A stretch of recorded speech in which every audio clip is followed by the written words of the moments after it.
কংগ্ৰেছ আৰু বিজেপিয়ে টুপি পিন্ধি ৰাইজক টুপি পিন্ধাব বিচাৰিছে। এই মন্তব্য আমাৰ নহয়, এই মন্তব্য হৈছে মৌলানা বদৰুদ্দিন আজমলৰ। ৯ নং নগাঁও লোকসভা সমষ্টিৰ অন্তৰ্গত মৰিগাঁও জিলাৰ বালিজানত আজি এআইডিএফৰ এক বিশাল গণজনসমাৱেশত হেলিকপ্টাৰেৰে উপস্থিত হৈ বদৰুদ্দিন আজমলে এইদৰে কয় যে কংগ্ৰেছ আৰু বিজেপিয়ে টুপি পিন্ধি ৰাইজক টুপি পিন্ধাব বিচাৰিছে।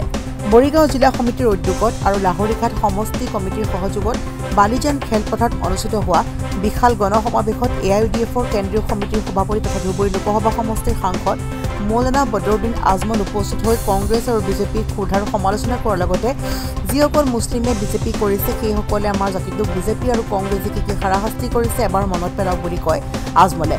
বিদেশীৰ নামত ডিফ্টৰ নামত উচ্ছেদৰ নামত মাদ্ৰাজা বন্ধ কৰা, মাদ্ৰাজাৰ মছজিদ ওপৰত বুলডেজাৰ চলোৱা আদি বিভিন্ন অত্যাচাৰৰ কথা মনত পেলাওক বুলি কয় আজমলে। শেষত প্ৰয়াত আমিৰে ছৈয়দ মুফতি খায়ৰুল ইছলামৰ পুত্ৰ তথা ঢিঙৰ বিধায়ক আলহাজ আমিৰুল ইছলামক ভোট দিবলৈ ৰাইজক বিনম্ৰ আহ্বান জনায়। ঢিঙৰ পৰা ৰফিকুল ইছলামৰ ৰিপৰ্ট, নিউজ 8 আছাম। একজন নকলি মুছলমান, একজন আসলি মুছলমান। আমাৰ মুছলমান ভাইসকলে কংগ্ৰেছৰ হ'লেও আমাক ভোট দিব।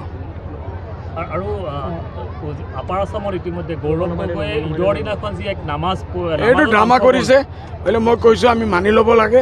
ড্ৰামা কৰিলেও সি কলমা পঢ়ি মুছলমান হৈছে, এইটো আমি ধন্যবাদ দি আছোঁ।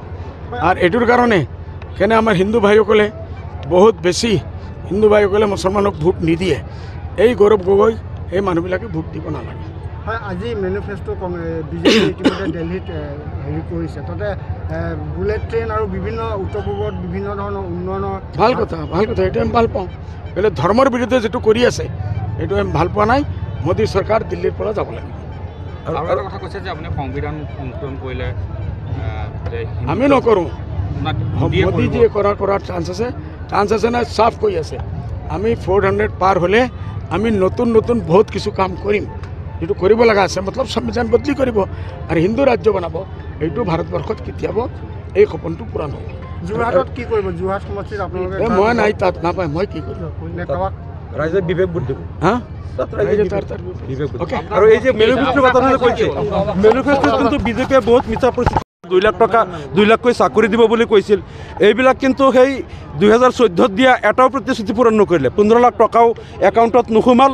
2 কোটিকৈ বছৰে চাকৰি নাপালে। বহুত মানুহে চাকৰি চ্যুত হ'ল আৰু বহুত তেওঁলোকে যিবিলাক প্ৰতিশ্ৰুতি দিছিল এইবিলাক চব ভুৱা প্ৰতিশ্ৰুতি আগতে দিছিল। এতিয়া নতুনকৈ মেনিফেষ্টো তেওঁলোকে বহুত সপোন দেখুৱাব, এইবিলাক ভুৱা।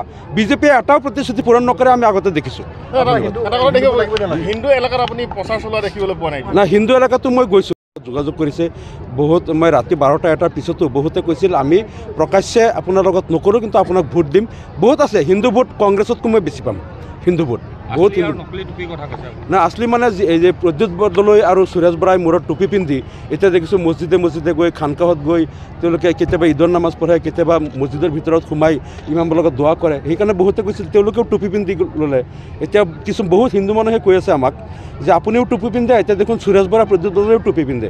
তেনেহ'লে আমি যে টুপিৱালাকে ভোট দিব লাগে, আছলি টুপিৱালাক আমি দিম। যিসকল নকলি টুপিৱালা নিৰ্বাচনৰ কাৰণে টুপি পিন্ধিছে